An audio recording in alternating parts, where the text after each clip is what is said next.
Nous remercions le Seigneur pour le temps et surtout l'occasion qu'il nous donne encore ce matin pour que nous puissions partager la parole de Dieu. Nous avons été absents parce qu'il fallait répondre à une invitation de l'Afrique du Sud par nos frères pouvons dire que Dieu a été avec son peuple parce que tout rassemblement divin, nous nous attendons à ce que le Seigneur puisse nous parler.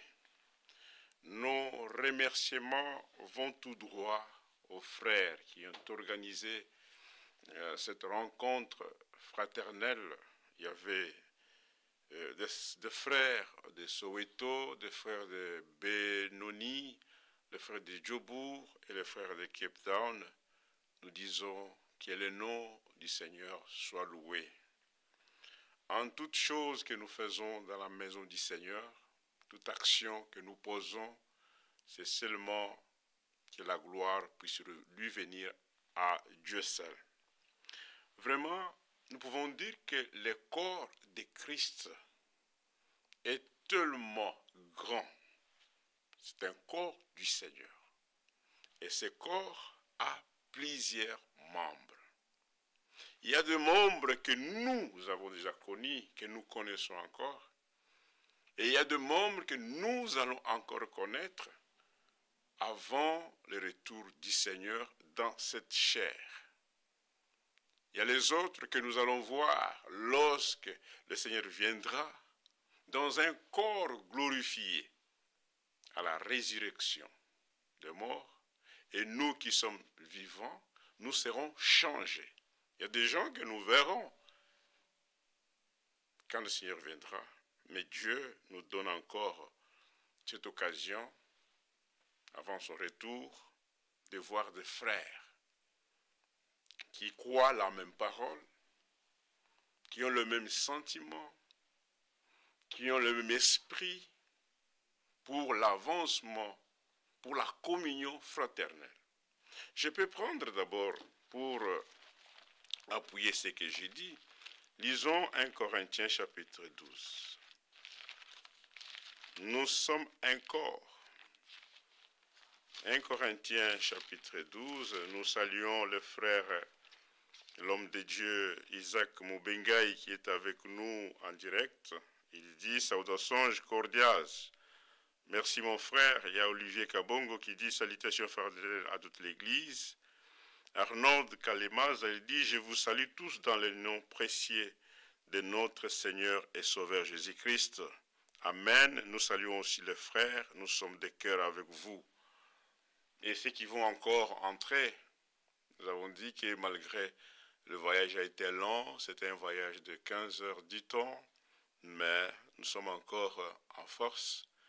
Le voyage n'est pas encore terminé. Dieu voulant, demain, nous serons encore en route pour la communion avec le frère de Bloomington. Lorsque on prend des engagements, nous devons les honorer comme les enfants de Dieu. Ainsi, nous revenons à ce que je disais du corps, qui est un seul corps, mais qui est formé de plusieurs membres. Et ces plusieurs membres ne sont pas simplement à Gatineau, ne sont pas simplement à Johannesburg, à Cape Town, au Congo, au Gabon. Ces membres sont éparpillés partout. Ils sont dans les assemblées. Ils forment le corps de Christ. Ainsi, les ministères comme dons ont été donnés, non pas pour les assemblées locales, mais les ministères ont été donnés pour l'édification du corps de Christ. L'édification du corps de Christ. Lisons d'abord 1 Corinthiens. 1 Corinthiens chapitre 12. L'église du Seigneur. Lorsque vous lisez dans votre Bible, lorsqu'il s'agit de l'église du Seigneur, c'est écrit avec un grand E. L'église. Le corps mystique du Seigneur Jésus-Christ. Quand on dit qu'il est la tête de l'église, la tête est posée sur un corps et reliée à un corps. La tête avec son corps, ça sera un monstre. Et le corps sans tête ne peut pas être dirigé. La tête dirige le corps et le corps se soumet à la tête. Ça, c'est les symbioses dans les affaires de Dieu. Nous lisons au nom du Seigneur 1 Corinthiens chapitre 12, au verset 12, il dit « Car comme le corps est un, parce qu'il n'y a qu'un seul Dieu, un seul Seigneur, voilà pourquoi nous disons il n'y a qu'un seul baptême, un seul esprit. Ainsi le corps est un, mais ce corps est composé de plusieurs membres et que tous les membres du corps, j'aime cela, malgré leur nombre, ne forment qu'un seul corps. Nos corps ici, l'apôtre lorsqu'il écrit, c'est Paul qui écrit aux Corinthiens, une église qui avait beaucoup de problèmes, où il y avait des divisions, des problèmes. Mais lorsqu'il écrit, il dit, le corps humain que nous avons, c'est un seul corps, mais qui a plusieurs membres. C'est alors il revient, il dit, il est ainsi aussi du corps de Christ. Il est ainsi du corps de Christ. Il en est ainsi de Christ. Nous avons tous en effet été baptisés dans un seul esprit pour former un seul corps. Le corps humain est formé de membres, le bras, la bouche, le pied, les yeux, même les cheveux font partie du corps. Les ongles font partie du corps. Les orteils font partie du corps. Le fémur, les cuisses, toutes ces parties font partie du corps. C'est l'assemblage du corps. Soit juif, soit grec, soit esclave, soit libre, nous avons tous été abrégés d'un seul esprit. Ainsi, le corps n'est pas un seul membre. Comme j'écoutais un jour notre bien-aimé, le serviteur de Dieu, le frère Isaac, disait, lorsqu'un membre est détaché d'un corps, ce membre ne peut pas survivre, il va pourrir, parce qu'il n'est pas encore en contact des cellules pour qu'il soit en vie. Tout enfant de Dieu qui se détache du corps de Christ, il ne va pas progresser. C'est pourquoi nous disons que, comme l'homme de Dieu pouvait dire, nous n'acceptons pas le système d'un seul homme dans l'Église. Dieu a toujours envoyé ses serviteurs pour qu'ils puissent parler à ses enfants. Que ce soit sur le plan du salut, il envoie un prophète avec un message. Mais il y a aussi ceux qui vont prendre ce message pour aller les distribuer aussi. Jésus a prêché, mais il a donné la mission aux 12 apôtres, à ses apôtres, aller prêcher la bonne nouvelle.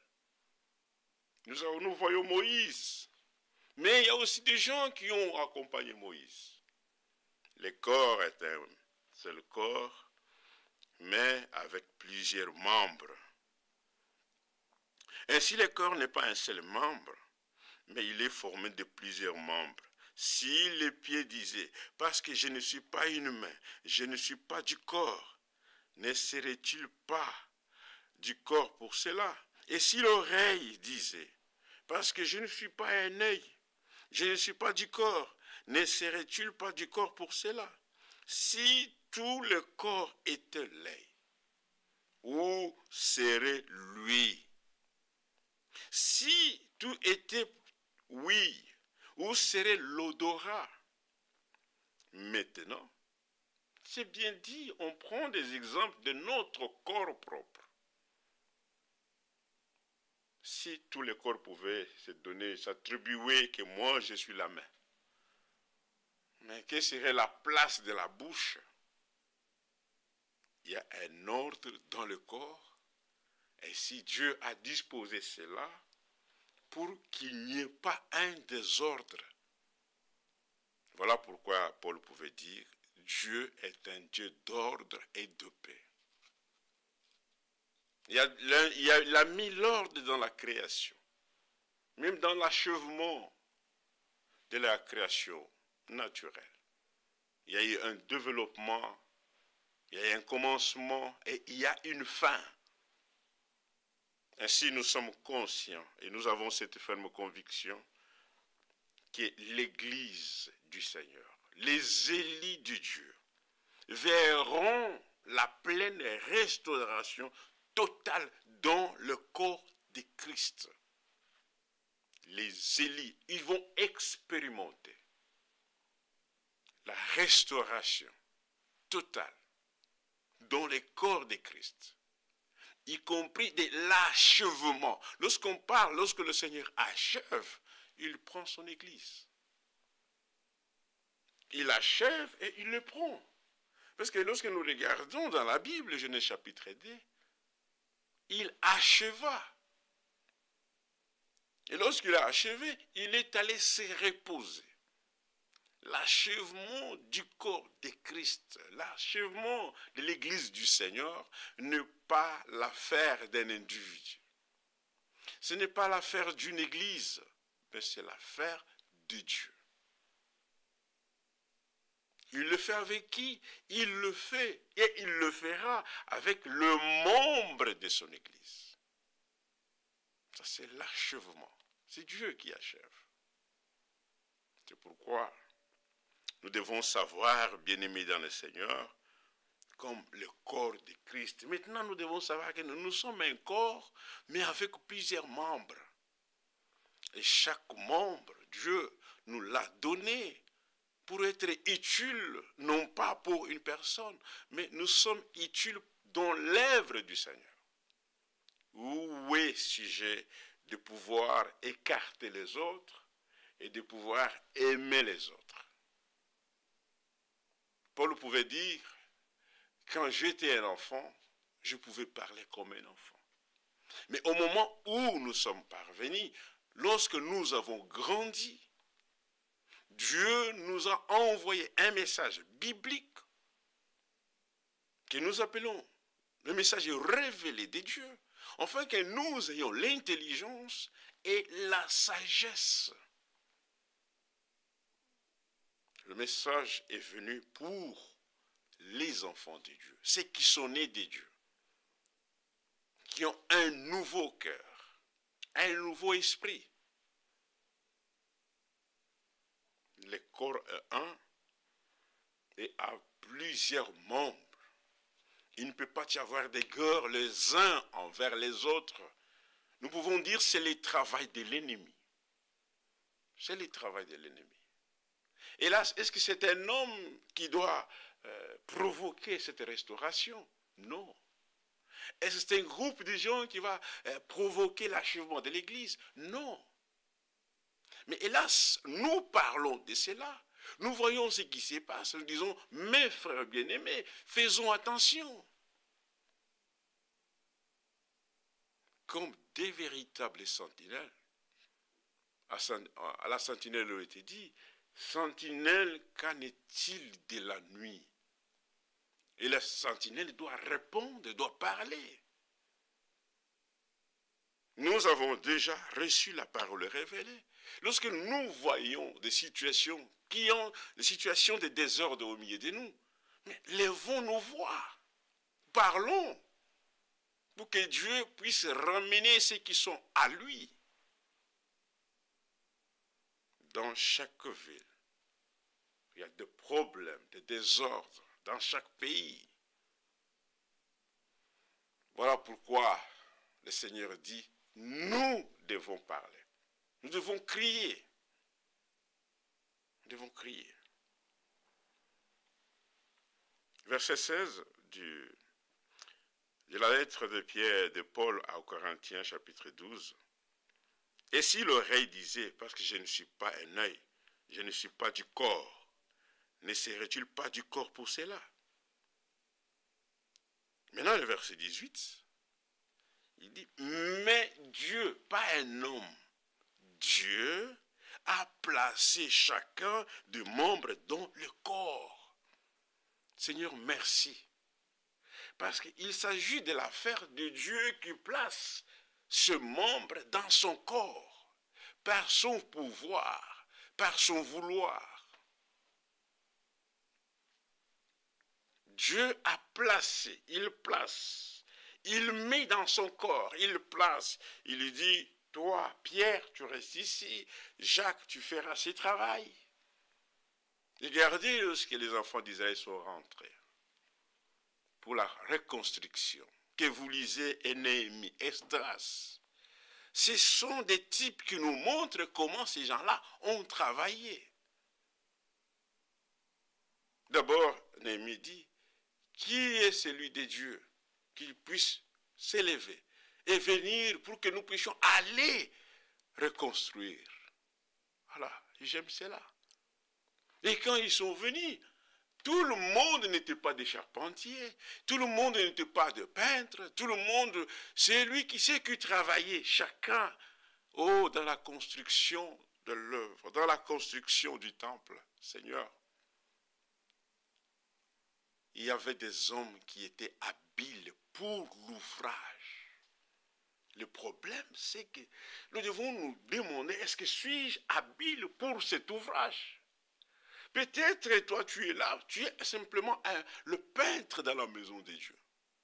Mais lorsque ceux qui font la porte, qui peuvent poser les fenêtres, le fassent. Parce qu'ils sont habiles. Nous n'avons pas besoin de prédicateurs, mais nous avons besoin d'écouter les envoyés de Dieu qui sont habiles pour l'ouvrage. Parce que quelqu'un qui n'est pas habile pour l'ouvrage, il amènera les désordres. Être habile pour un service. Et qui donne cette capacité? Notre capacité ne vient pas de nous-mêmes, mais ça vient de celui qui nous a placés dans le corps.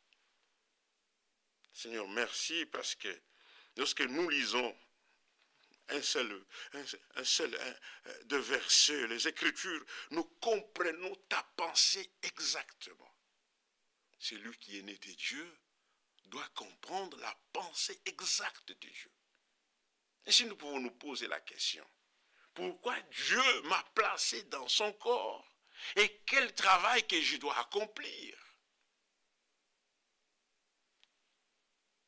Dieu a placé à chacun des membres dans le corps comme il a voulu.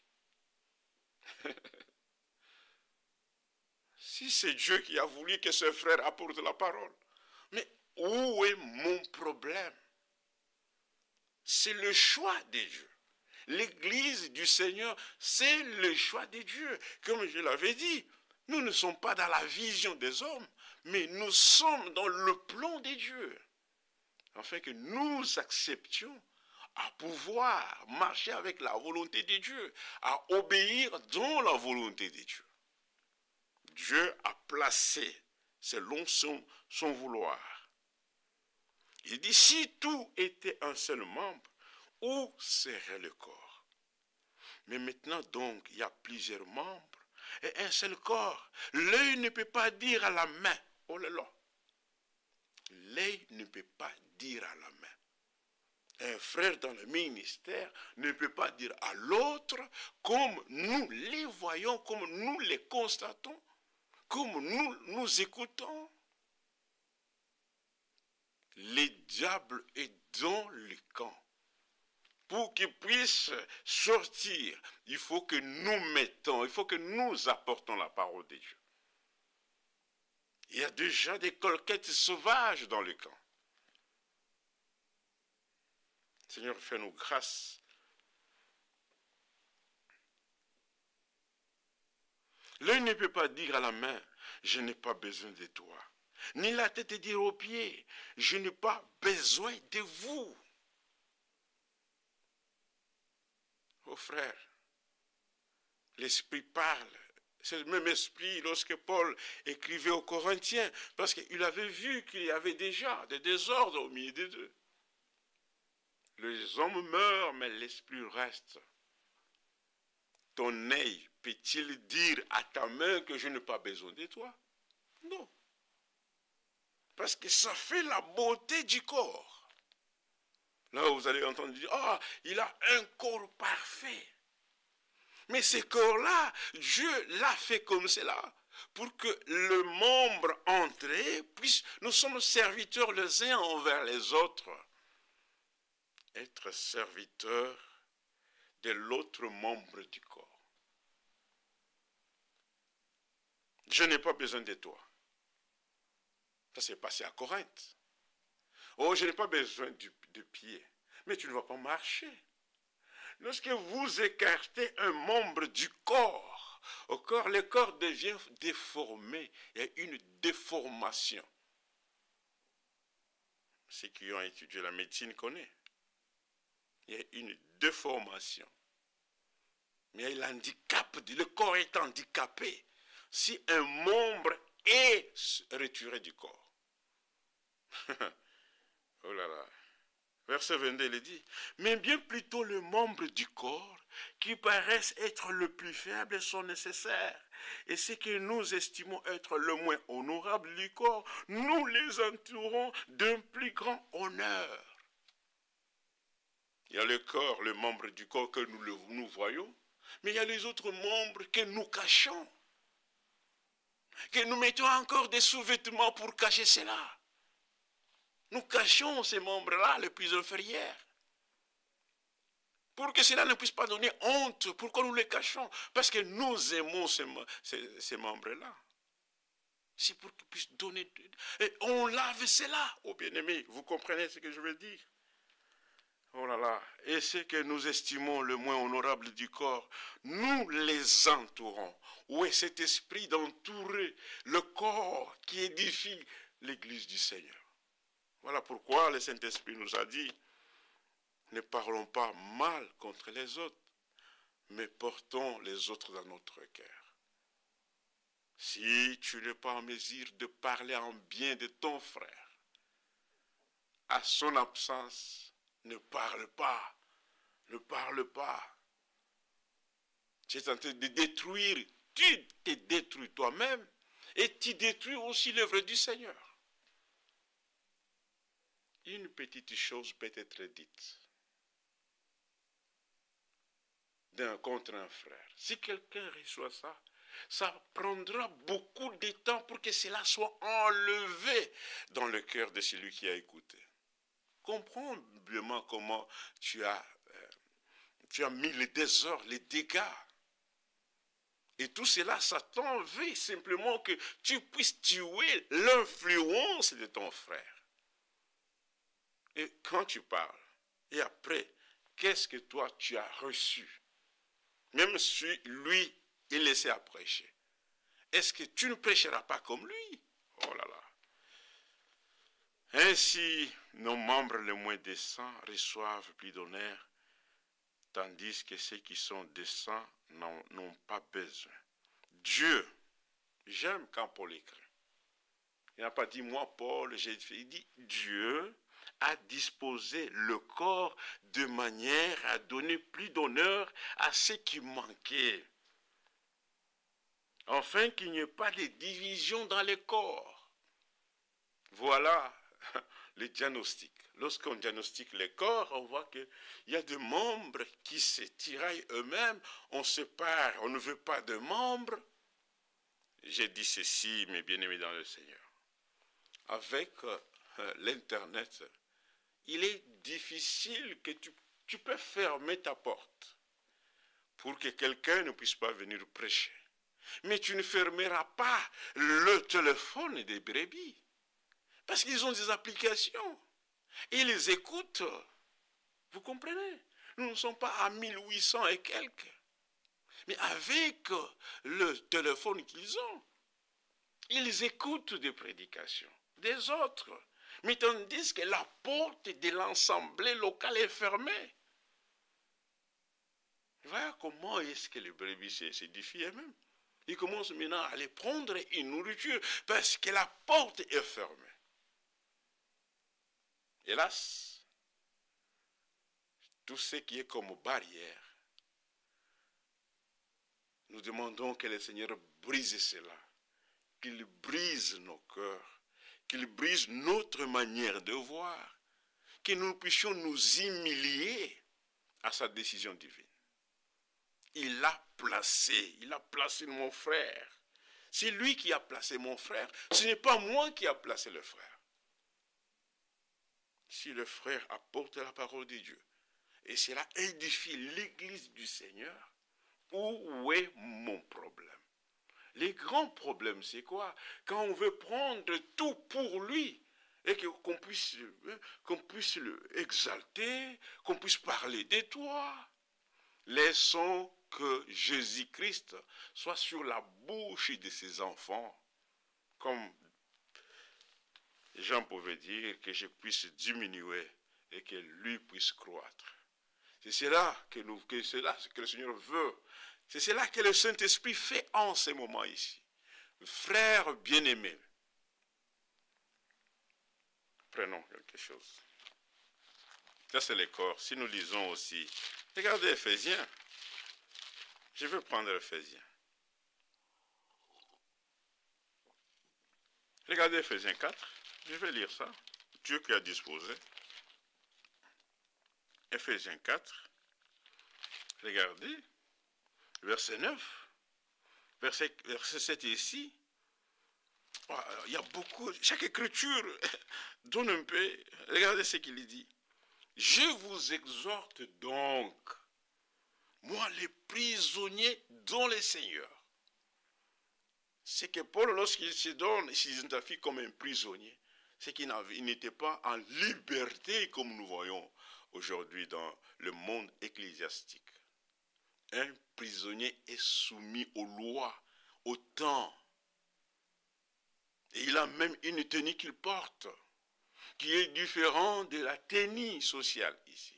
Parce qu'il est prisonnier. Mais ici, Paul dit, je suis moi prisonnier. Pas pour le monde, il dit prisonnier de Christ. Comme nous le voyons, il y a des gens dans les églises qui sont prisonniers du monde. Qui ne peuvent pas se détacher d'une chose du monde. Ils ne peuvent pas se détacher de la boisson. Ils ne peuvent pas se détacher des femmes et de toutes les choses qui sont citées dans Galates chapitre 5, au verset 19. De la haine. Les gens ne peuvent pas se détacher. Il y a un temps où le diable peut régner. Mais il y a un temps où les diables, nous devons prendre nos décisions et dire arrière de nous, Satan. Fini. Il y a un temps que tout doit s'arrêter pour que nous marchions dans l'obéissance de la foi. Frères bien-aimés, pour la nouvelle création, l'achèvement se fera dans l'obéissance totale. On ne peut pas dire qu'on entend l'achèvement de l'Église tant qu'on ne marche pas dans l'obéissance. Voilà pourquoi Paul dit, il a été donné pour qu'il amène le païen à la foi et à l'obéissance de sa parole. Prisonnier dans le Seigneur. Je vous exhorte, comme nous exhortons ce matin. Nous voulons marcher dans le Seigneur. Alors il dit, à marcher d'une manière digne de la vocation, de l'appel qui vous a été adressé.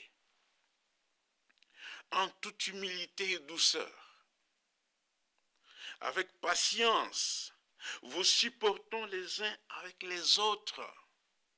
Pas parler mal les uns et les autres. Vous supportant. Lorsqu'on dit de supporter, c'est qu'il y aura deux problèmes.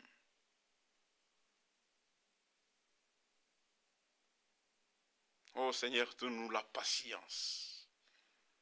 C'est pourquoi Pierre dit, sa divine puissance nous a donné tout ce qui contribue. Lui qui nous demande, il est lui qui nous accorde encore la patience. Il nous accorde encore l'amour. Parce qu'il sait que nous sommes incapables de produire les véritables amours de Dieu. Et nous sommes incapables de produire la véritable foi. Nous sommes incapables de produire la vertu de la patience et de la tempérance et toutes les vertus que vous connaissez en moi. Nous devons marcher d'une manière en toute humilité et douceur, avec patience, vous supportant les uns avec les uns et les autres avec amour.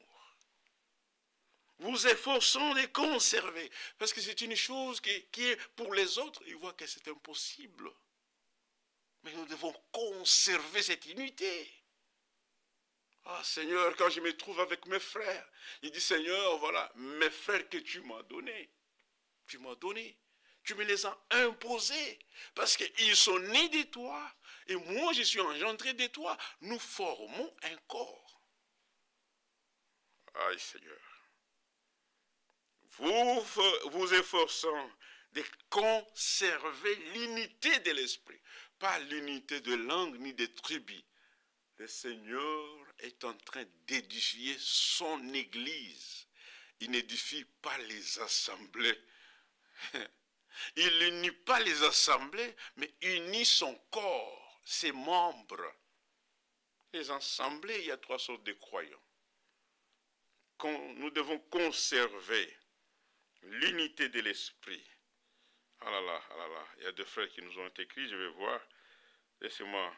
Amen, que Dieu bénisse ma sœur Esther Mabella, Redi Toumba, Yvonne Adolphe, Arisso Michael, et Nicolas et David Chiswaka. Amen, c'est vrai, que Dieu te bénisse mon frère. Hilar Miguel Une, saudações cordiales a todos os membros do corpo místico de Jesus Cristo, nosso Senhor. Deus abençoe a irmã Hilário. Deus abençoe também pour a sua carta. Je vous salue tous dans le précieux nom du Seigneur et Sauveur Jésus-Christ. C'est le frère Arnold. Que Dieu te bénisse mon frère. Dans le corps de Christ, regardez le Seigneur, lorsqu'il dit que le corps est un, il connaît que le diable n'a pas encore fini son travail. Voilà pourquoi il nous est dit dans Matthieu chapitre 24, il dit faites attention que personne ne vous séduise d'aucune manière. Il est là, il séduit, il amène des troubles dans les églises. Il amène de mauvaises incompréhensions entre deux frères dans le ministère. C'est le diable qui est à l'origine de tout cela. Voilà pourquoi dans Jean chapitre 17, la prière du Seigneur était qu'il soit un. Comme c'est le Seigneur qui a prié, je sais que Dieu l'exauce. Et cela se fera sans la puissance d'aucune autre personne. Sans la puissance d'aucune autre personne, sans la volonté d'un homme. Lorsque nous partons dans le rassemblement des réunions qui sont organisées par deux frères, nous n'avons qu'un seul but, que le Seigneur descend et qu'il entre dans nos cœurs, que nous abandonnons les positions qu'on avait avant, que nous abandonnons. Non pas que quelqu'un va me dire, non frère, que lorsque nous allons quitter, mais lorsque nous écoutons que le Saint-Esprit entre en dedans de nous, en chacun de nous, comme le jour de la Pentecôte.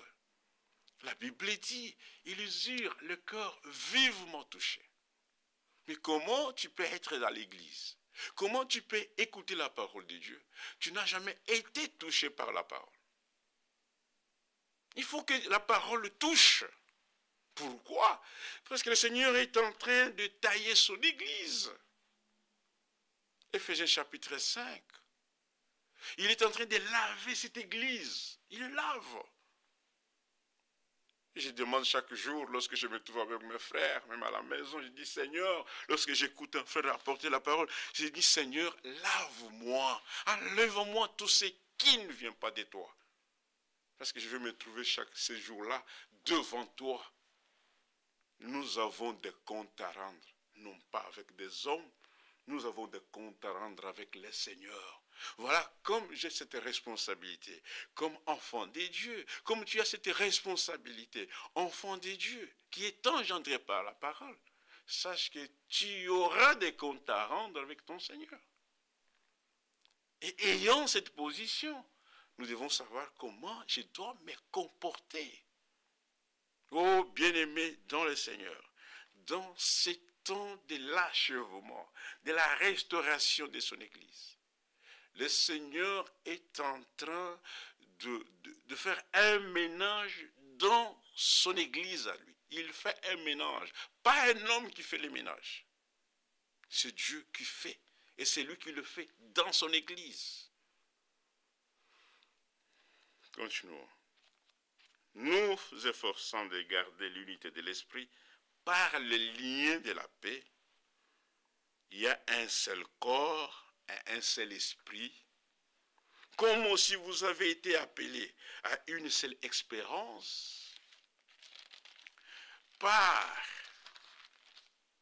votre vocation, il y a un seul Seigneur, une seule foi, un seul baptême et un seul Dieu, Père de tous, qui est au-dessus de tous et parmi tous et en tous. Il est au-dessus de tous, il est dans les ciels, mais il doit être aussi en nous. Comment il sera en nous? C'est lorsque lui vient faire demeure en nous. Dans Jean chapitre 14, après avoir donné la promesse de son retour, le Seigneur dit, je serai avec vous et je serai en vous. Matthieu chapitre 28, il dit, je serai avec vous. Il ne reste pas simplement à l'extérieur, mais il entre maintenant pour faire habitation dans chaque membre du corps, pour que lui dirige le corps. S'il n'habite pas dans le corps se dirige lui seul. Mais s'il lui habite dans le corps, tous les mouvements que la main fait est conduit par quelque chose. Il est la tête de l'Église. Oh là là. Maintenant, il dit il y a un seul baptême, un seul Dieu. Maintenant, il dit, mais à chacun de nous, c'est Paul qui écrit aux Éphésiens, la grâce a été donnée selon la mesure du don, la mesure.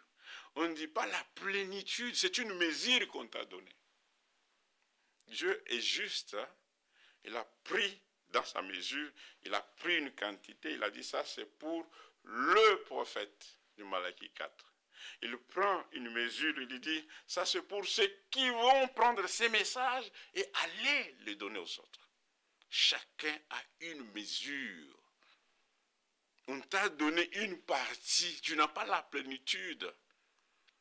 J'aime lorsque Paul dit, nous connaissons tous en partie.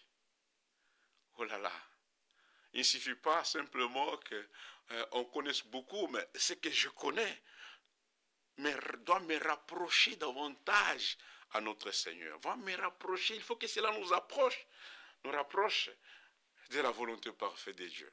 En chacun de nous, la mesure du don de Christ lui a été donnée. Une mesure, une mesure. C'est pourquoi il est dit, étant monté dans les hauteurs, il a amené des captifs et il a fait des dons. Pas aux femmes, aux hommes. Il a fait des dons aux hommes. Et vous, sœurs, qui vous a dit, vous qui êtes dans des églises indépendantes, qui vous a dit de prêcher? Nous pouvons dire comme Paul, est-ce que c'est de chez vous que cette parole est venue? Il a donné des dons aux hommes. Nous ne discutons jamais sur ce que Dieu fait et sur les décisions de Dieu. C'est lui qui discute. Il a l'esprit d'incrédulité qui l'anime. Maintenant, regardez. Or, que signifie le monter, sinon qu'il est aussi descendu dans les régions inférieures de la terre? C'est lui qui est descendu, c'est le même qui est monté au-dessus de tous les cieux, afin de remplir toutes choses. Et il a donné, vous connaissez, les uns comme apôtres, les autres comme évangélistes, comme bergers, docteurs. Pourquoi il l'a fait? Pour qu'ils deviennent commerçants, qu'ils deviennent populaires? Non, non et non. Les dons ont été donnés non pas pour que ça devienne un bien privé de la famille, mais c'est pour un but, le perfectionnement des saints. Hein? Pourquoi? En vue de l'œuvre du ministère et de l'édification du corps de Christ. Jusqu'à ce que, j'aime ces mots, jusqu'à ce que, même si ça dure comment, jusqu'à ce que nous parvenions tous, à l'unité de la foi et de la connaissance, non pas du mystère ni de quoi, mais la connaissance du Fils de Dieu.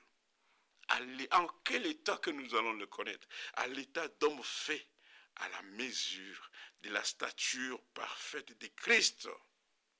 Et quand ces serviteurs, ces dons apportent la parole, l'Église ne sera pas oisive, ballottante. Ainsi, nous ne serons pas deux enfants flottants et emportés à tout vent de doctrine, par la tromperie des hommes, par le ruse dans le moyen de séduction, mais en professant la vérité dans l'amour, nous croîtrons, nous croîtrons. Voilà pourquoi chaque serviteur de Dieu a cette responsabilité de donner la parole de Dieu, d'ensemencer dans le cœur, la parole soit sémée pour que c'est là que nous puissions croître, frère. Si une parole, si les brebis voient que cette parole n'est pas utile pour la croissance, à quoi sert ce ministère? En professant la vérité dans l'amour, nous croîtrons à tous égards en celui qui est le chef Christ. C'est de lui et grâce à tous les liens de son assistance que le corps bien coordonné forme un solide, pas un assemblage qui fait. Voilà pourquoi j'ai dit tout au commencement, en ces temps ici bien-aimés, le Seigneur est en train de faire son ménage dans son église. Il est en train de faire le ménage. Il fait le ménage. Il fait le ménage parce qu'il veut que son église soit une église qui est propre, que son esprit règne dans le cœur de tout celui qui vient à lui. Nous tirons notre croissance selon la force qui convient à chacun. Croître, regardez Luc. Luc, il dit ceci, je vais prendre quelque chose dans Luc. Luc, j'aime cela. La Bible dit, la sémence, c'est la parole de Dieu. Dans Luc chapitre 2, oui, Luc chapitre 2,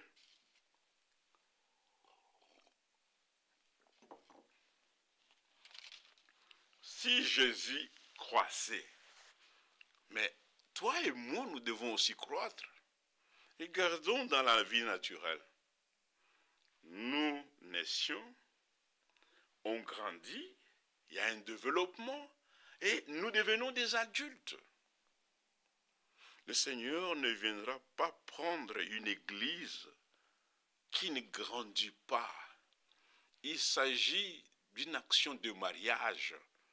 On ne marie pas une petite fille qui n'a pas la responsabilité. C'est l'église du Seigneur, l'épouse du Seigneur. Elle doit avoir la maturité de la parole. Regardez dans Luc chapitre 2, je vais prendre le verset 52. Comme Jésus croissait en sagesse, en stature et en grâce devant Dieu et devant les hommes. Nous devons grandir dans ces temps, frères. C'est pourquoi Frère Branham apporte une prédication intitulée « La nourriture spirituelle au temps convenable ». Dieu nous a donné cette nourriture pour que nous puissions manger, pour que tu puisses manger, pour que nous mangions la parole de Dieu. C'est une nourriture. Voilà pourquoi dans Joël chapitre 2, il est écrit comme ça, Joël chapitre 2. Oh, j'aime beaucoup la parole. La parole, elle est bonne. Joël, écoutez comment... C'est la restauration. C'est Dieu qui a dit, je vais vous remplacer, vous connaissez. Je vais vous remplacer toutes les années. Je vais vous remplacer.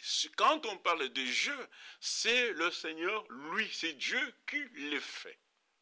La restauration, l'achèvement, ce n'est pas que l'homme fasse des choses mécaniques.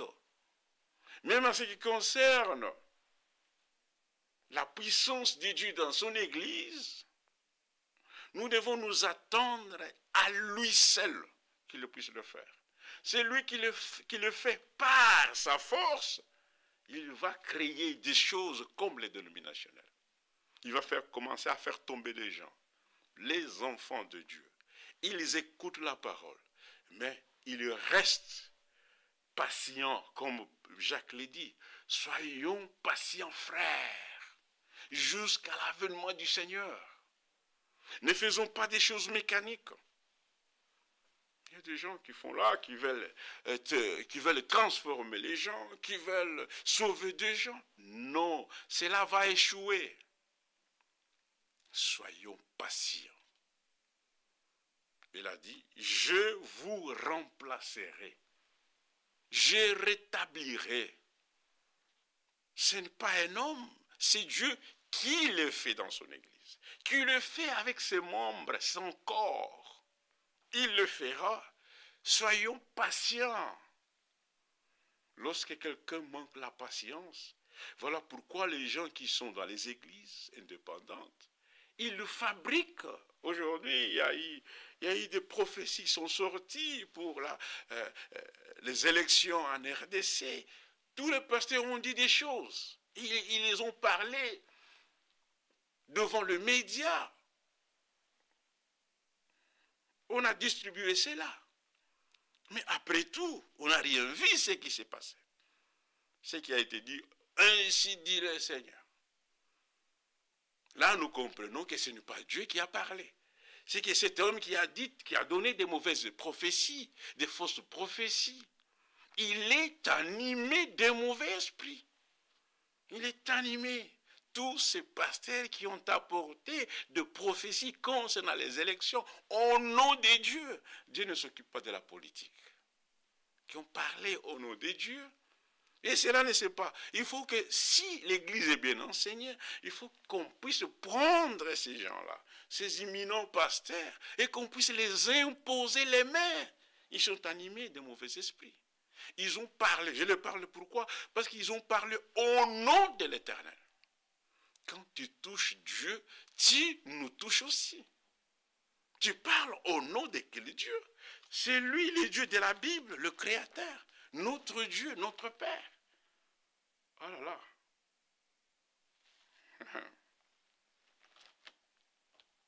Il est dit, on parle de la restauration, il est dit, je vous remplacerai, verset 25, les années qu'ont dévoré la sauterelle, le gelec, les asiles et les gazons, ma grande armée que j'ai envoyée contre vous. Maintenant, il est dit, verset 26, vous mangerez et vous vous rassasierez. Vous vous célébrez le nom de l'Éternel, votre Dieu, qui aura fait pour vous des prodiges. Et après avoir mangé la parole, la Bible dit, et mon peuple ne sera plus dans la confusion. Et vous saurez que je suis au milieu d'Israël. Lorsqu'un peuple qui a reçu la parole tord de l'essence des Écritures, lorsqu'un prédicateur interprète la parole, par là nous connaissons que ce n'est pas Dieu. Dieu ne peut pas envoyer quelqu'un pour venir distraire son église, pour venir donner une nourriture qui n'est pas appropriée à son église. Non, ça ce n'est pas notre Dieu. Ce n'est pas notre Dieu. Ceux qui ont reçu la véritable parole, ils ne sont jamais dans la confusion. Non, ils ne peuvent pas interpréter la parole de Dieu. Parce qu'ils sont nés de la parole et la parole devient leur vie. C'est une nourriture saine, pure. Et vous saurez que je suis au milieu de vous, que je suis votre Dieu et qu'il n'y a point d'autre. Et mon peuple ne sera plus jamais dans la confusion. Ça, c'est Dieu qui l'a dit. Il doit remplacer. Et lorsque nous parlons de la restauration, nous voyons le type dans la Bible. Nous connaissons l'histoire de Job. Comment il a été mené, comment est-ce que le diable a mis la main, les enfants sont morts, tout ce qu'il avait comme bien, vous connaissez l'histoire. Mais à la fin, si vous lisez, allons au chapitre 42. J'ai été vraiment beaucoup édifié lorsque notre frère Moubé avait parlé, il dit, la restauration, si nous voulons voir des types, regardons dans les livres de Job. Ça a été détruit. On a détruit Job, on a détruit, pas Job, on a détruit sa famille, ses biens, et lui-même a été attaqué, jusqu'à sa femme dit, maudit ces dieux-là. Nous pouvons dire aujourd'hui que l'Église n'est pas comme elle devait être, mais nous disons, l'Église aujourd'hui, l'Église du Seigneur, n'est pas comme elle était, n'est pas comme elle sera. Mais il y a un changement, le Seigneur est en train de faire dans son Église. Et verset 42, chapitre 42, Job répondit à l'Éternel et dit, je connais que tu peux tout et que rien ne s'oppose à tes pensées. Quel est celui qui a la folie d'obscurs mes desseins? Oui, je parlais sans le comprendre de merveilles qui me dépassent et que je ne conçois pas. Écoute-moi et je parlerai. Je t'interrogerai et tu m'instruiras. Mon oreille avait entendu parler de toi, mais maintenant mon œil t'a vu. Oh, Job, l'ami de Dieu, il dit, je vais t'interroger et tu vas m'instruire. Seigneur, écoute-moi. Oh Seigneur, il n'écoute pas tous, mais il écoute simplement son peuple. Il écoute simplement ses enfants. L'oreille de notre Seigneur est attentive à ceux qui crient vers lui. Et pour que tu puisses crier vers lui, mais il faut qu'il soit votre Père. Il faut qu'il y ait une relation de communion. Être engendré par sa parole. Et puis il est dit, mais maintenant mon œil t'a vu. C'est pourquoi je me condamne et je me réponds sur la poussière et sur les cendres.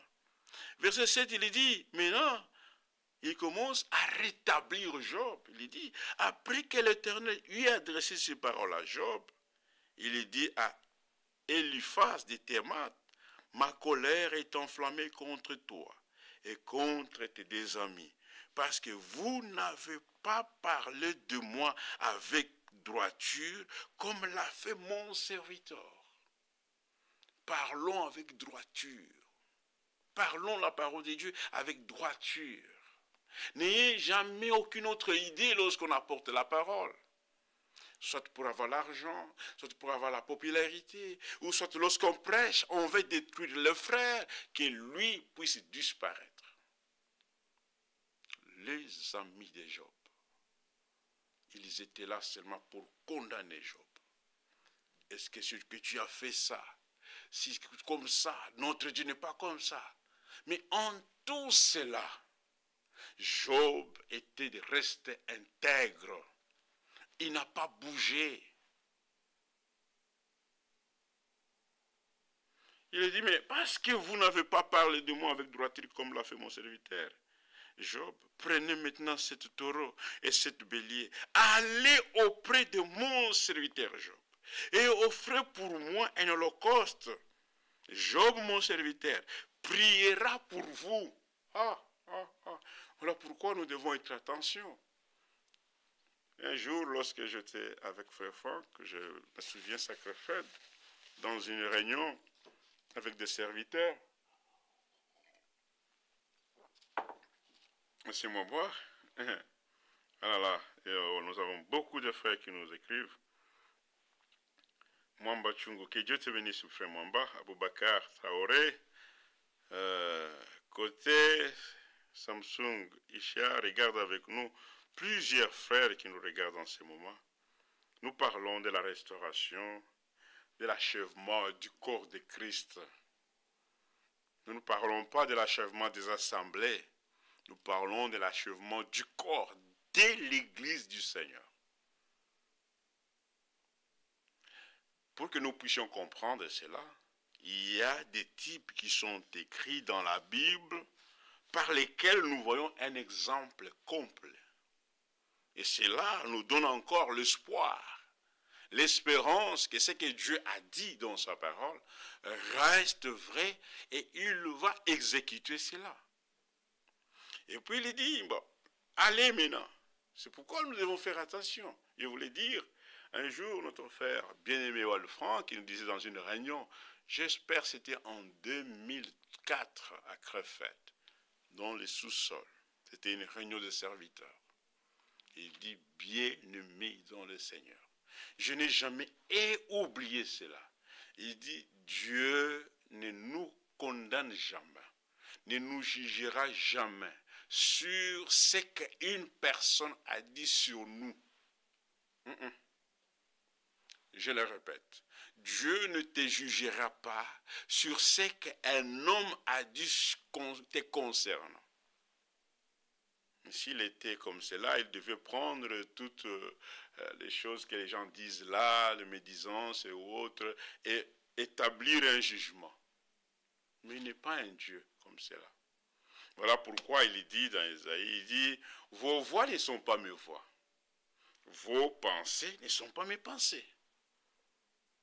Dieu nous jugera sur base de sa parole, sur base de ce que nous écoutons, sur base de ce qu'il nous a dit. Est-ce que avons-nous mis ça en pratique? Avons-nous été obéissants de ce qu'il a dit, à tout ce qu'il a dit? Mais si quelqu'un dit quelque chose, les gens, lorsque quelque chose arrive, quand on dit de quelqu'un, ça c'est un conseil, frère. Ne cherche jamais à te justifier concernant des accusations. Plus tu vas te justifier, plus le diable va encore augmenter des choses. Si la chose est vraie, mais la bonne manière, c'est de revenir à Dieu, de se repentir et de marcher avec en étant dans une nouvelle vie.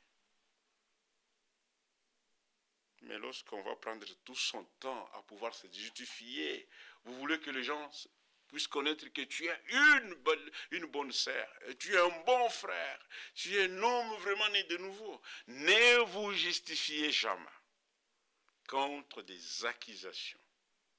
Mais regardez dans la Bible, le Seigneur a été accusé, même devant Pilate. On dit, mais on t'accuse.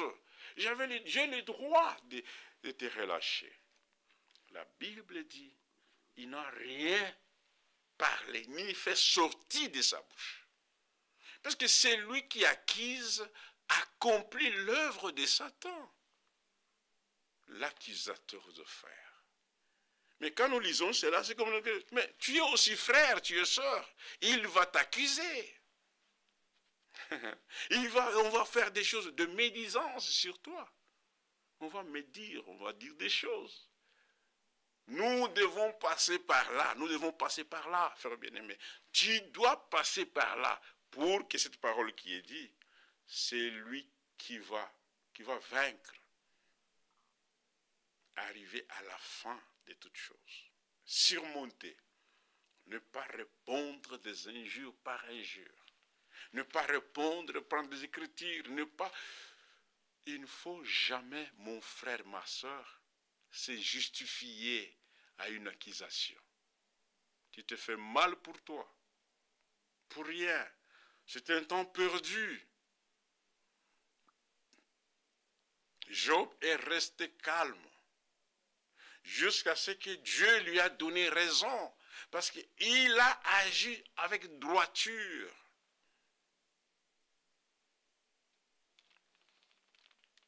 Alors il dit, prenez des quesiteurs, un morceau d'argent devant de monnaie, valeur inconnue.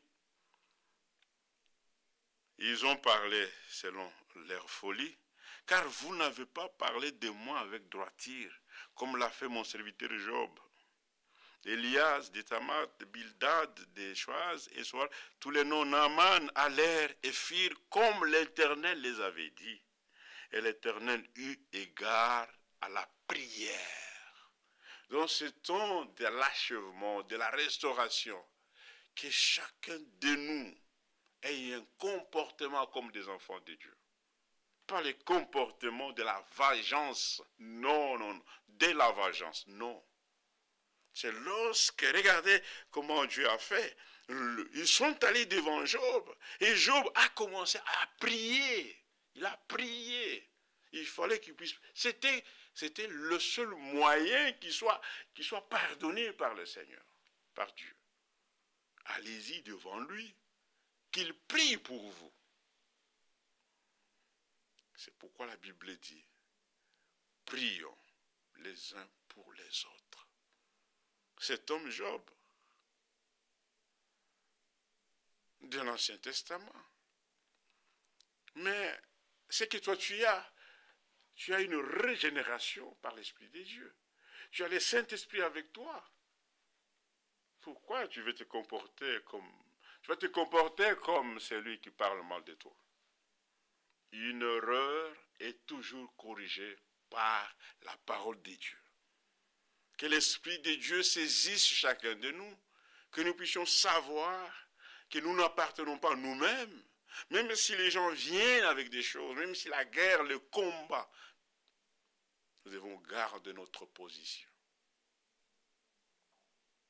Surtout prier. C'est pourquoi, écoutez, l'Éternel rétablit. Écoutez, l'Éternel rétablit Job dans son premier état. Le rétablissement, c'est que l'Église sera comme du temps d'Éphèse. Mais si on rétablit Job dans cet âge de la fin, l'Église qui est rétablie, nous devons d'abord être rétablis sur la véritable parole de Dieu. Mais si nous demandons comment est-ce qu'est la première Église, comment Paul prêchait, c'est sûr, il est écrit. Tout ce qui n'est pas écrit n'est pas sujet de notre foi, n'est pas sujet de discussion, ni de la prédication. Frères bien-aimés, à l'Assemblée des Gatineaux, comme nous l'avons écrit, Assemblée biblique des Gatineaux, si quelqu'un veut nous apporter la parole, que ce soit une parole écrite, révélée. Si cela n'est pas dans la Bible, nous n'avons pas besoin de cela.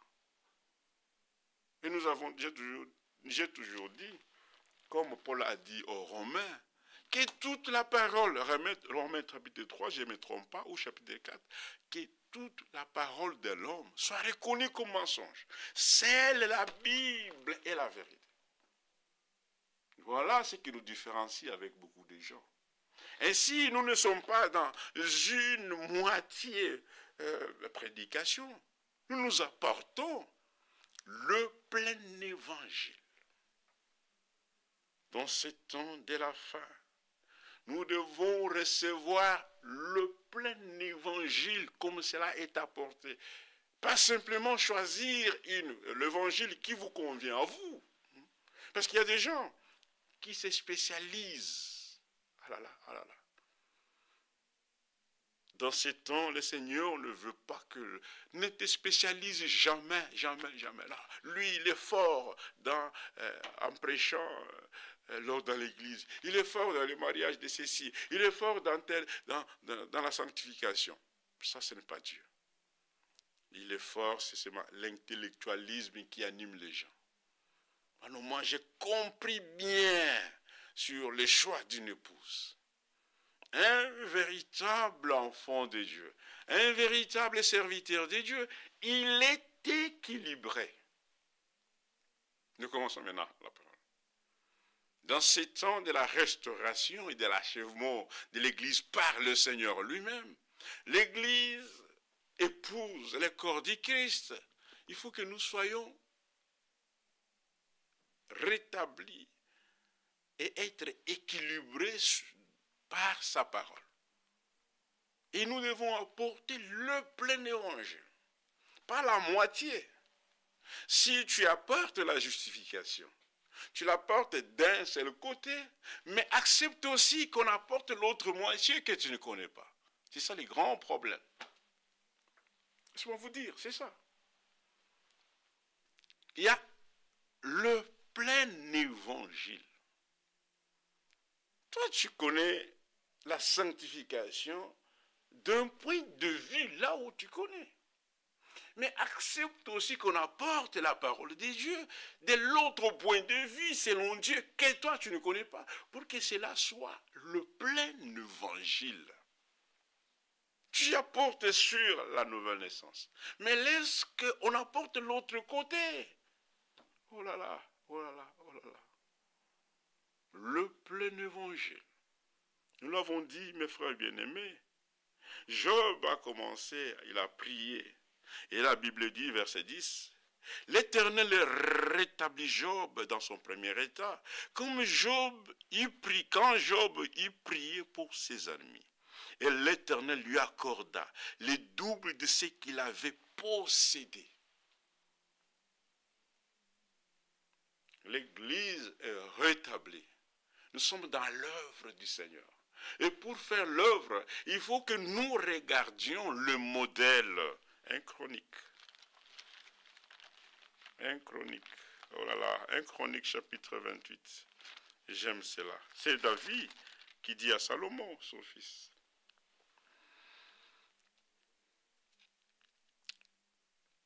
Verset 17, un Chronique chapitre 28.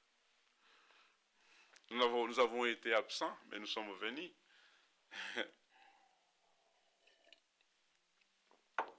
Le rétablissement de toutes choses, l'achèvement de l'Église du Seigneur. Nous aimons cela, nous aimons cela. Ah là là, regardez quand on parle de rétablissement, il faut que le plein évangile nous soit donné. Ne prenons pas simplement une seule partie de l'évangile et vous faites une doctrine et vous explicitez. C'est ça le problème qui se trouve maintenant.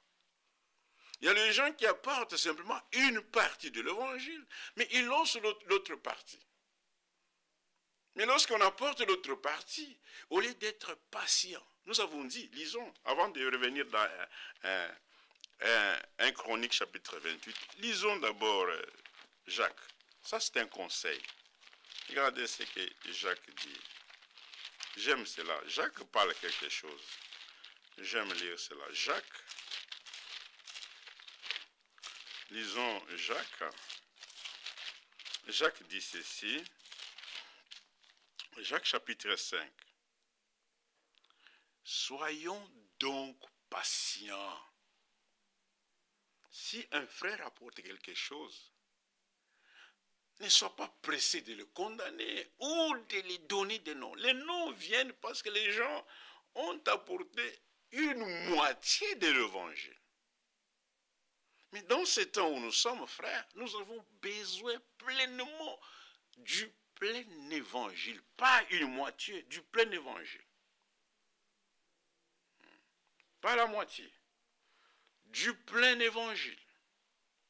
C'est pourquoi il dit, soyons donc patients, frères, jusqu'à l'avènement du Seigneur. Voici les laboureurs en temps des fruits de la terre, prenant patience à son égard. jusqu'à ce qu'il ait reçu la pluie de la première et de l'arrière-saison. Soyons patients. Vous aussi soyez patients. Affermissez vos cœurs, car l'avènement du Seigneur est proche.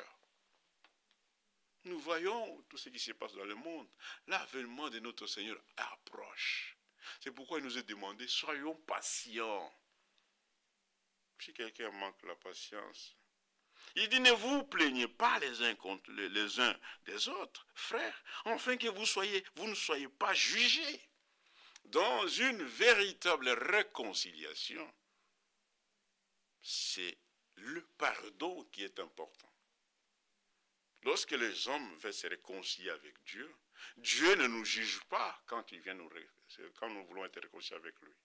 Et si quelqu'un veut se réconcilier avec son frère, mais si tu commences simplement à le juger, il sera difficile que vous puissiez vous réconcilier. La même chose lorsque vous voulez vous réconcilier avec votre femme. Si tu commences toujours à la juger, la réconciliation sera impossible. Mais lorsque le pardon est mis en avant, la réconciliation est possible. Et lorsqu'on pardonne, on oublie. Seigneur, soyons patients. Il ne faut pas nous juger les uns contre les autres. Les noms, les gens donnent des noms, des ceci, des noms, des noms, des noms. C'est parce que tu as eu l'évangile, une partie, une facette de l'évangile. Tu n'as pas le plein évangile. C'est pourquoi Dieu a donné des ministères pour que le plein évangile soit donné. Et nous avons besoin du plein évangile. Plein évangile, pas la moitié. Ainsi, en retournant dans 1 Chronique, chapitre 28, regardez, c'est Salomon, David qui dit à Salomon son fils, pour la construction du temple. Verset 17, il lui dit, il lui donna les modèles de fourchettes, de bassins et de calices d'or-pire, les modèles des coupes. Ce sont les objets qui devaient faire partie de la maison, du temple. Mais tout devait être selon le modèle. Même Moïse, il lui a été donné de respecter le modèle. Et le modèle que nous avons aujourd'hui, c'est Éphésiens chapitre 2, versets 19 à 20. Édifié sur les fondements des apôtres et des prophètes de Jésus-Christ étant lui-même la pierre angulaire. Le modèle que Dieu a donné. Regardez, nous continuons. Et verset 18, le modèle de l'autel de parfum en or épuré avec le poids.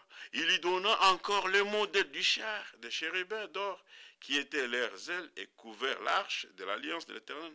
C'est par un écrit de sa main, dit David, que l'Éternel m'a donné l'intelligence de tout cela, de tout l'ouvrage de ces modèles. C'est que quand David il voulait construire, il avait un désir. Il y a des gens qui ont le désir d'apporter la parole, mais ils se focalisent simplement dans ce que les autres ont dit, de ce que Branham a dit, de ce que Franck a dit. Mais est-ce que ce que nous apportons est-il le modèle de Dieu? Est-il les écrits de Dieu? C'est ce que David dit. Je répète cela. C'est par un écrit de sa main, dit David, que l'Éternel m'a donné l'intelligence de tout cela, de tous les ouvrages de ces modèles. David dit à Salomon, son fils, fortifie-toi, prends courage et agis, ne crains point et ne t'effraie point, car l'Éternel est Dieu, mon Dieu sera avec toi.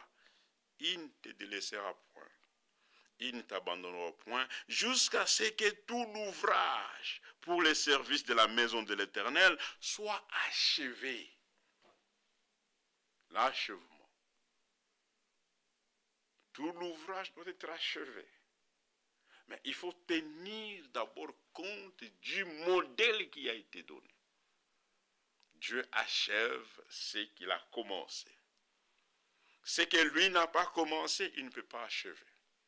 Il ne peut pas achever. Non, non, non. Il dit, voici les classes des sacrificateurs et des Lévites pour tous les services de la maison de David. Et voici près de toi, pour toute l'œuvre, tous les hommes bien disposés. Dans l'œuvre de Dieu, Seigneur, nous voulons des hommes qui sont disposés, dévoués.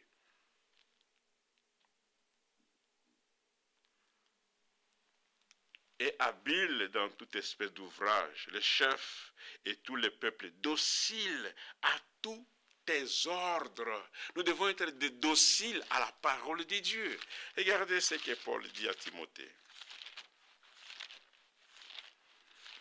Paul dit ceci à son frère Timothée. 2 Timothée chapitre 4. Je t'en conjure devant Dieu et devant Jésus-Christ, qui doit juger les vivants et les morts, et au nom de son avènement, au nom de son retour, qu'est-ce qui lui est demandé? Prêche la parole. Insiste en toute occasion, favorable ou non, reprend, censure. Mais il y a parfois que lorsque les gens, quand ils disent, ah regardez, ici on a dit censure, mais ne restez pas là-bas. Il y a des gens, lorsqu'ils veulent censurer l'église, ils deviennent eux-mêmes colériques. Ils changent d'humeur. Mais votre colère ne peut pas donner même une moitié de vie éternelle à quelqu'un. La colère de l'homme n'accomplit jamais la justice de Dieu. Ainsi il dit, exhorte avec toute douceur et donc en instruisant, car il viendra un temps où les hommes ne supporteront pas la saine doctrine, mais ayant la démangeaison d'entendre les choses agréables, ils se donneront une foule de docteurs selon leurs propres désirs. Mais en tout cela, qu'est-ce qu'il est demandé? Il dit, prêche la parole, prêche Timothée, prêche la parole. Insiste en toute occasion. De Timothée chapitre 2, verset 3, il dit encore, toi donc, mon enfant, fortifie dans la grâce qui est en Jésus-Christ, ce que tu as entendu de moi, en présence de beaucoup de témoins, confiez-les à des hommes fidèles qui soient capables de l'enseigner aussi à d'autres. Souffre avec moi comme un bon soldat de Jésus-Christ. Il n'est pas des soldats qui s'embarrassent des affaires de la vie, s'il veut plaire à celui qui l'a enrôlé. Et l'athlète n'est pas couronné s'il n'a pas combattu suivant les règles. Il y a des règles qui sont déjà établies. Vous savez, lorsque quelqu'un prend une fausse doctrine, une fausse inspiration, les hommes sont devenus ivres. Ils n'ont pas même capacité de distinguer ce que Dieu a dit et ce que les hommes ont dit, ou ce que les hommes disent. Vous savez, dans les naturels, quand quelqu'un est ivre, il peut voir, il titube, il peut même aller se cogner quelque part, lui connaissant que c'est l'endroit pour entrer. Il peut même, lorsqu'il voit le flaque d'eau, parce que comme il est ivre, il va même sauter jusqu'à tomber, parce qu'il perd l'orientation de son corps. Et cela est la même chose. Lorsque quelqu'un est ivre des enseignements qui ne sont pas bibliques, là où on dit retournons la parole, lui voit un homme de Dieu. C'est l'ivresse spirituelle. Et pourquoi le Seigneur dit, viens acheter de la collyre chez moi, afin que je puisse oindre tes yeux. Ne soyez jamais ivres des enseignements qui ne sont pas bibliques. Soyez remplis de l'Esprit de Dieu. Ça. Il faut que nous soyons remplis de l'Esprit de Dieu. Zélés pour les bonnes œuvres. Quand tu es ivre de quelque chose de citation, tu n'auras même pas le temps de vérifier la Bible parce que tu es déjà emporté par l'ivresse. Là où on dit que Jésus-Christ est Dieu, toi tu vois toujours frère Branham. Là où on dit ceci, là où on dit que la femme ne peut pas prêcher, toi comme tu es ivre, tu ne vois pas ce qui est écrit. C'est ce qu'il dit. L'athlète n'est pas couronné s'il n'a pas combattu selon leurs règles. Il y a des règles de la parole. Dans ces temps de l'achèvement, nous voulons que lorsque nous écoutons, que ça soit selon les règles de la parole de Dieu. Verset 14, rappelle ces choses en conjurant devant Dieu, qu'on évite les discussions de mots qui ne servent qu'à la ruine de ceux qui écoutent. Efforce-toi de te présenter devant Dieu comme un homme éprouvé, un ouvrier qui n'a point à rougir, mais qui dispense droitement la parole de la vérité. Dispenser droitement. C'est-à-dire, même si la chose est contraire à la manière dont tu vois, mais tu dis que c'est Dieu qui a raison. Parce qu'il y a des gens qui ont déjà pris les églises, ils dispensent, c'est comme j'écoute les gens dire, ah, ce frère-là, lui prend l'évangile de la sanctification, attention, il ne joue pas avec le péché. Un serviteur ne joue pas avec le péché. Paul dit à Timothée, prêche la parole.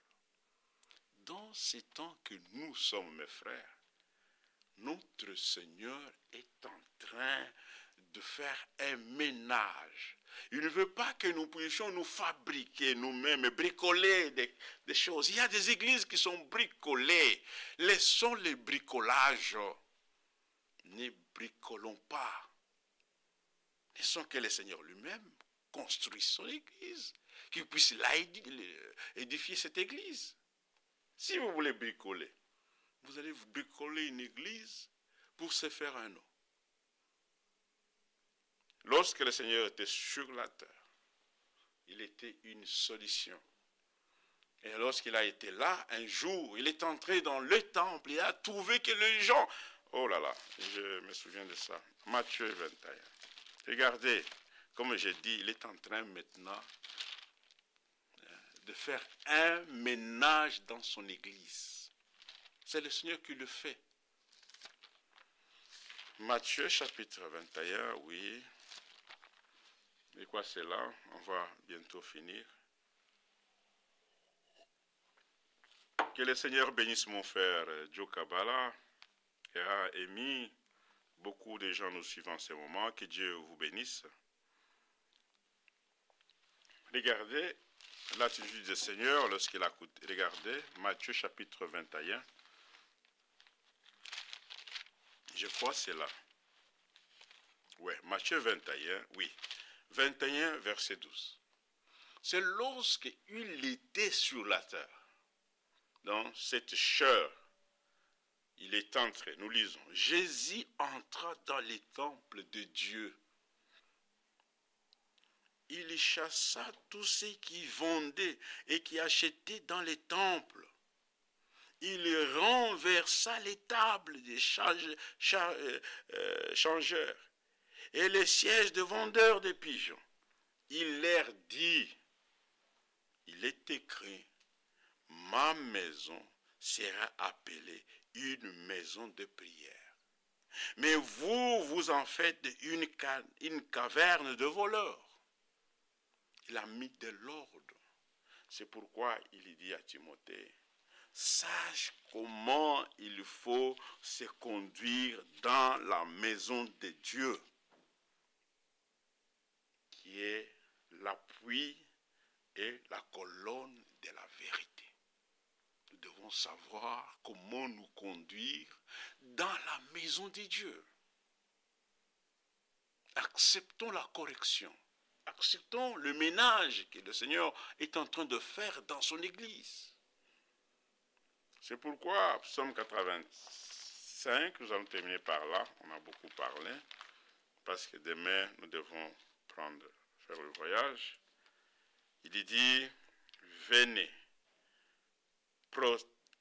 protesterons-nous et humilions-nous, fléchissons les genoux devant l'Éternel, notre Créateur, car il est Dieu, notre Dieu, Et nous sommes le peuple dont il est le berger. Les troupeaux que sa main conduit. Oh, si vous pouviez écouter aujourd'hui sa voix. Aujourd'hui, si tu écoutes sa voix, n'endurcissez pas votre cœur, comme Israël l'a fait à Mériba, comme à la journée des maçons dans le désert, où vos pères me tentèrent. Il est vrai qu'Israël est sorti. Mais je peux te dire, mon frère, Israël était sorti, c'est par la main de Dieu. Mais il est sorti lavé de l'extérieur.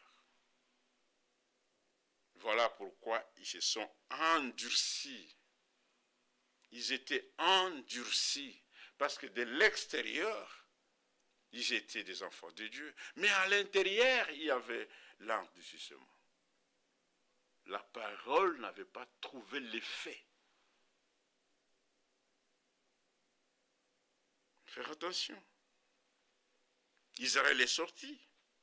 Ils ont chanté. Israël est sorti. Mais c'était simplement de l'extérieur. Voilà pourquoi nous devons nous demander. Suis-je sorti, c'est bien. Est-ce que le Seigneur est-il en moi? Dans Hébreux chapitre 3, verset 6. Hébreux 3, regardez. Si on ne finit pas aujourd'hui, quand on va rentrer la semaine prochaine, on va... Hébreux 3, chapitre 6, il dit... Je commence au verset 1. C'est pourquoi, frères, qui avaient part à la vocation céleste, considérez l'apôtre et les souverains sacrificateurs de la foi, que nous professons Jésus, qui a été fidèle à celui qui l'a établi, comme le fit Moïse dans toute sa maison, car il a été jugé d'une gloire d'autant supérieure à celle de Moïse. Que celui qui a construit une maison a plus d'honneur que la maison même. Chaque maison est construite par quelqu'un. Mais celui qui a construit toutes choses, c'est Dieu. Pour Moïse, il a été fidèle dans toute la maison de Dieu, comme serviteur, pour rendre témoignage de ce qu'il devrait annoncer. Mais Christ l'est comme fils sur sa maison. Et sa maison, c'est nous. Nous sommes la maison de Dieu. Ouais, les gens se tapent. Je suis un enfant de Dieu. Comme Paul le dit aux Hébreux. Il dit, nous sommes sa maison. Tu es sa maison. Aucune personne ne peut bâtir la maison de Dieu. Aucune. Aucune personne ne peut bâtir la maison de Dieu. Dieu m'a dit de lui bâtir une maison. C'est faux. Matthieu chapitre 16, cela donne réponse à tous les faussaires qui disent qu'ils bâtissent l'église du Seigneur. Oui, le Seigneur a envoyé un monde intelligent d'aller prêcher la parole. Mais pour bâtir son église, nous trouvons la réponse dans Matthieu chapitre 16. Je bâtirai mon église.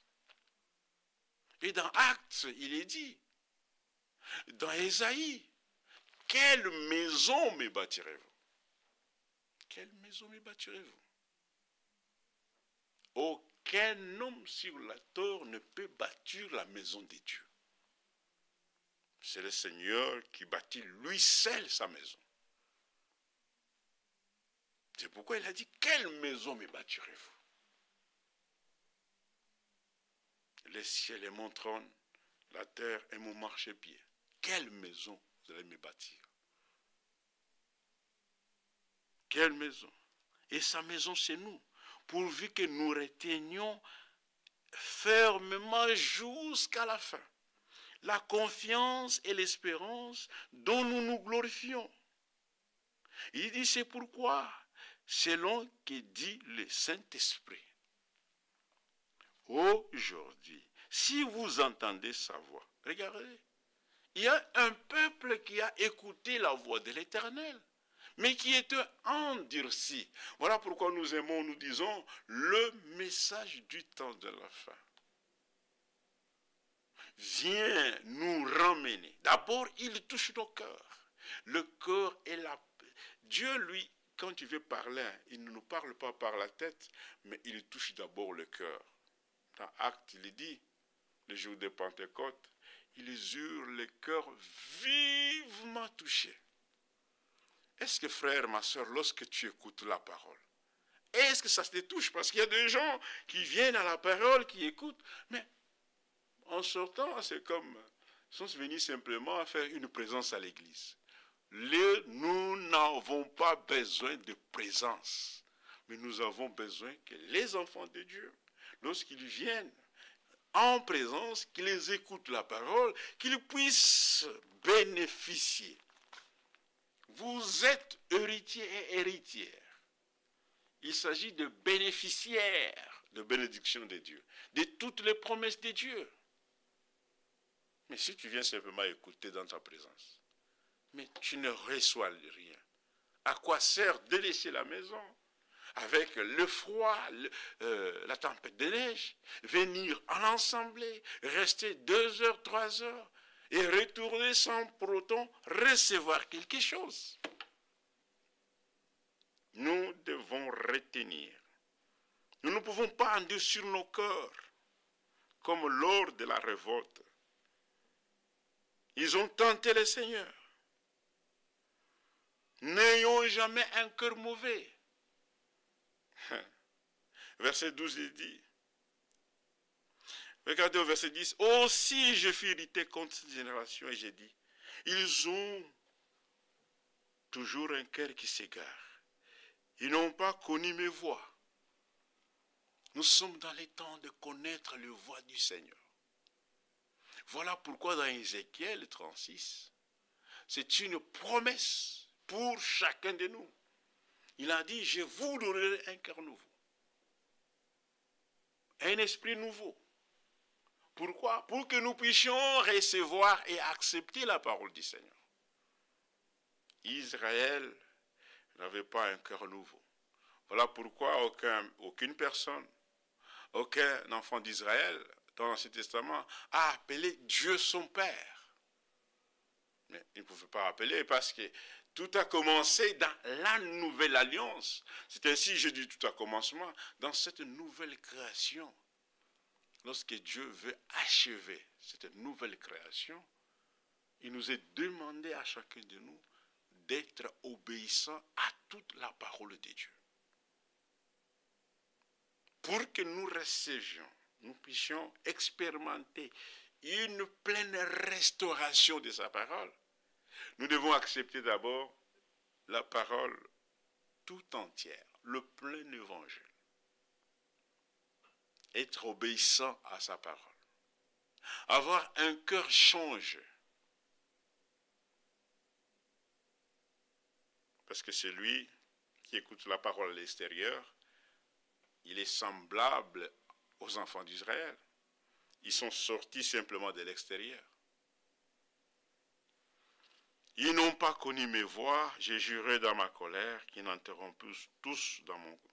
Prenez garde, mes frères, que quelqu'un de vous n'ait un cœur mauvais et incrédule, au point de se détourner du Dieu vivant.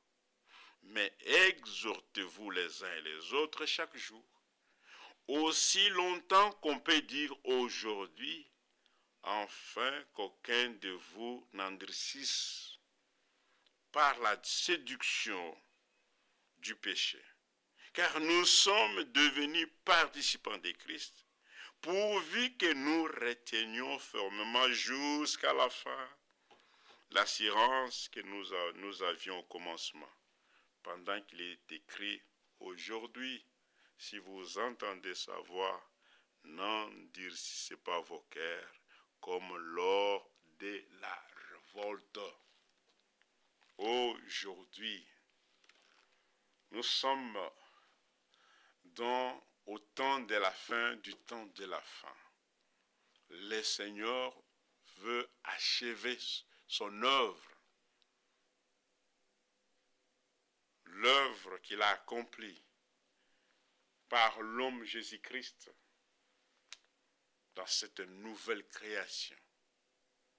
Il nous est demandé, frères, de recevoir la parole, toute la parole entière, et d'être obéissant.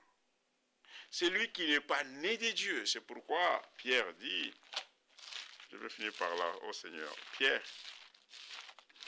nous aurons l'obéissance, c'est lorsque ce qui est écrit devienne une réalité en chacun de nous. Il faut une régénération. Parce que les gens, ils prêchent, frère Madame a écrit, il faut que tu sois né de nouveau. Regardez ce que Pierre dit. D'abord, il dit ceci. 1 Pierre chapitre 2, verset 9. Vous, au contraire, vous êtes une race élue, un sacerdoce royal, une nation sainte. Beaucoup de choses qui est dites. Un peuple acquis. Afin que vous annonciez le vertu de celui qui vous a appelé des ténèbres à son admirable lumière. Vous qui étiez autrefois pas un peuple et qui maintenant est le peuple de Dieu. Il y a simplement le peuple de Dieu qui écoute la voix de Dieu. Celui qui n'est pas peuple de Dieu n'écoutera jamais. Tout le monde, il y a la créature de Dieu et le peuple de Dieu. Le chien, c'est une créature de Dieu. L'éléphant, créature de Dieu. Tous les hommes sont des créatures de Dieu. Mais pour être un peuple de Dieu, il faut que vous soyez acquis. C'est pourquoi il est dit. Lorsqu'il nous a acquis, il nous a appelés des ténèbres à son admirable lumière. Vous qui autrefois n'étiez pas un peuple et qui maintenant est le peuple de Dieu. Vous qui n'avez pas obtenu miséricorde et qui maintenant avez obtenu miséricorde. C'est pourquoi il dit. Si nous prenons maintenant 1 Pierre chapitre 1, verset 22, il dit, ayant purifié vos âmes en obéissant à la vérité, pour avoir un amour fraternel sincère. Aimez-vous ardemment les uns les autres de tout votre cœur. Pourquoi? Puisque vous avez été régénérés, non pas par une semence corruptible, mais par une semence incorruptible, par la parole vivante et permanente de Dieu. On révoque Ésaïe 40. Car toute chair est comme de l'herbe, et toute sa gloire est comme la fleur de l'herbe. L'herbe sèche et la fleur tombe. Mais la parole du Seigneur demeure éternellement. Et cette parole est celle qui vous a été annoncée par l'Évangile. C'est le moyen par excellence que nous sommes sauvés. C'est par l'écoute de l'Évangile de Dieu. C'est pourquoi Paul dit chez les Romains, Romains 1, chapitre 1, verset 16, « Je n'ai pas honte de l'Évangile de Dieu. » Ce moyen par excellence. Dieu ne nous sauve pas parce que nous chantons. C'est par l'écoute de la prédication.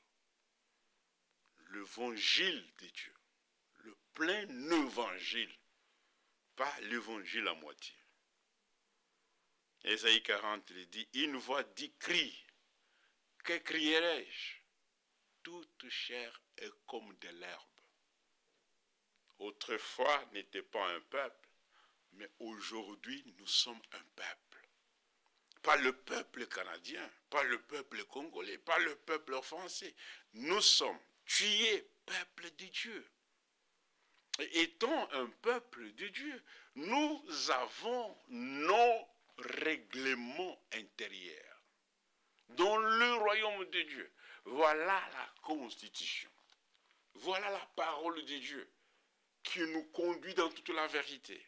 Et cette parole, pour que nous la recevions, nous puissions être obéissants à lui, il faut d'abord que Dieu change notre cœur, qu'il nous donne un cœur nouveau, un esprit nouveau. C'est un changement. C'est lui qui n'est pas né de Dieu, n'est pas engendré de lui, qui n'a pas expérimenté ce qui est écrit dans Ézéchiel 36. Il ne sera jamais peuple de Dieu. Hélas, que Dieu vous bénisse beaucoup. Nous sommes arrivés à la fin pour la prédication d'aujourd'hui. Que le Seigneur puisse ajouter tellement la bénédiction à sa parole, que cette exhortation soit prise comme un conseil de Dieu. Nous le répétons, à la fin du temps de la fin, le Seigneur veut manifester son esprit dans son Église. Pas dans toute l'Église, mais il veut manifester son esprit dans son Église, dans son peuple. Ainsi, voilà pourquoi il nous est demandé d'être obéissants. Prions les uns pour les autres. Soyons patients, comme Paul écrit aux Philippiens. Je suis persuadé que c'est lui qui a commencé cette bonne œuvre en vous. Il va la parachever. L'achèvement de l'œuvre de Dieu ne dépend pas d'un groupe, non. Et cela ne peut pas être provoqué par une église. C'est une action universelle que Dieu accomplira parmi ses enfants.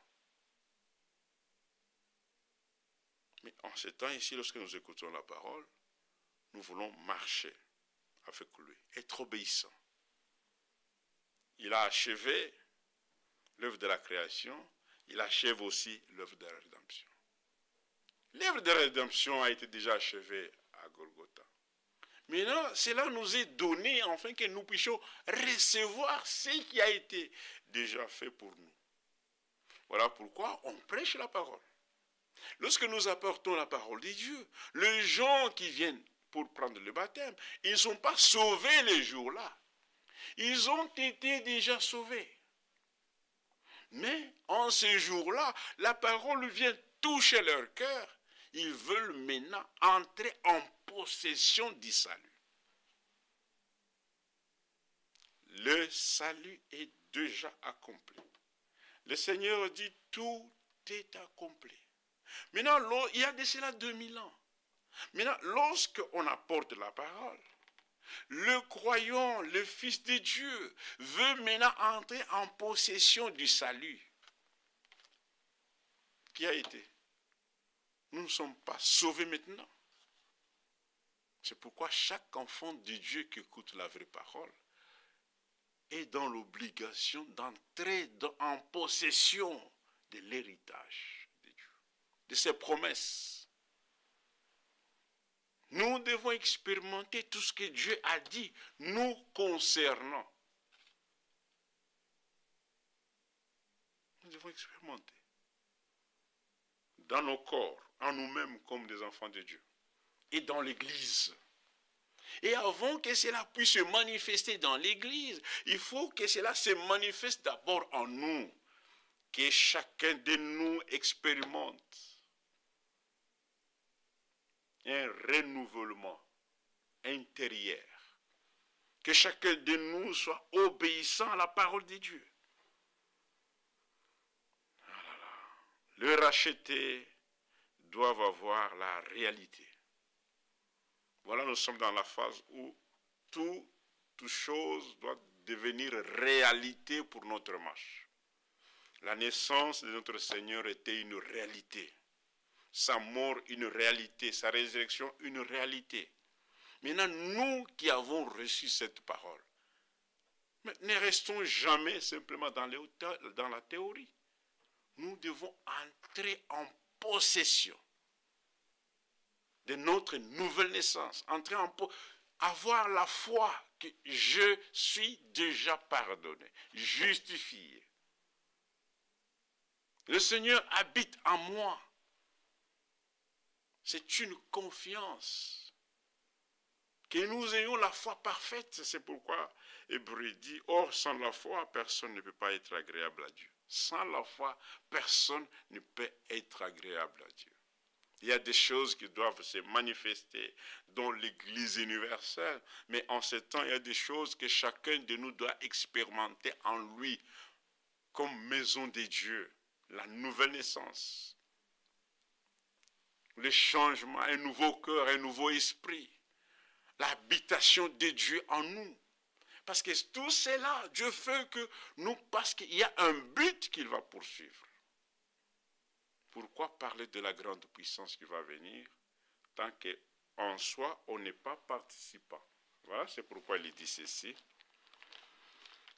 Bon, excusez-moi, j'avais dit que c'est la fin, mais les Écritures viennent. Regardez ce qu'il dit. C'est le Seigneur, c'est Pierre qui le dit, oui. Hein? Il faut d'abord que nous devenions ce qui est écrit. Il n'est rien d'attendre quelque chose, mais si toi-même tu n'es pas encore ce qui est écrit. Je veux prendre quelque chose. Regardez ce qu'il dit. 2 Pierre chapitre 1 verset 3. Sa divine puissance nous a donné tout ce qui contribue à la vie et à la piété, au moyen de la connaissance de celui qui nous a appelés par sa propre gloire et par sa propre vertu. Celui-ci nous assure de sa part. Si, vraiment, il faut que tu aies là, que la foi là, que toi-même tu puisses l'expérimenter. Être participant de sa nature, de la nature divine. La pluie de l'arrière-saison viendra sur ceux qui ont ces choses que nous allons citer.